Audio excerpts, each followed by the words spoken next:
बिस्मिल्लाहिर्रहमानिर्रहीम।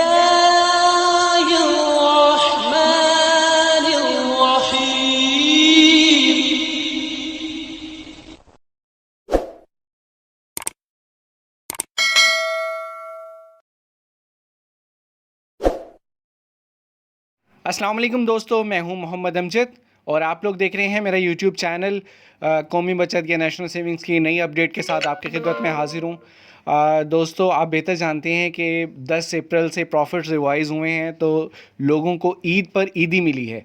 लेकिन एक और ईदी भी अब गवर्नमेंट देने जा रही है। फेडरल गवर्नमेंट ने 7 अप्रैल को पहले पंजाब गवर्नमेंट ने और अब 11 अप्रैल को फेडरल गवर्नमेंट ने भी ऐलान कर दिया है कि अप्रैल की जो सैलरी है वो 31 या 30 अप्रैल की बजाय या 1 मई की बजाय आपको 17 अप्रैल 2023 को आपके अकाउंट्स में ट्रांसफ़र हो जाएगी।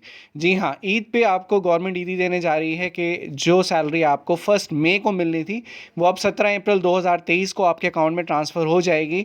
और इसके लिए बाकायदा नोटिफिकेशन भी जारी हो चुका है। तमाम जितने भी गवर्नमेंट एम्प्लॉयज़ हैं वो इस ईद पे अपनी सैलरी पहले ही रिसीव कर लेंगे।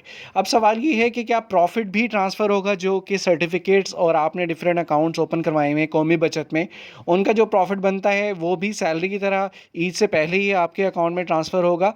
तो इसके हवाले से अभी तक कोई नोटिफिकेशन नहीं आया है और उम्मीद यही है कि जो प्रॉफिट है वो अपने टाइम पर ही ट्रांसफ़र होगा, आपको टाइम से पहले नहीं मिलेगा।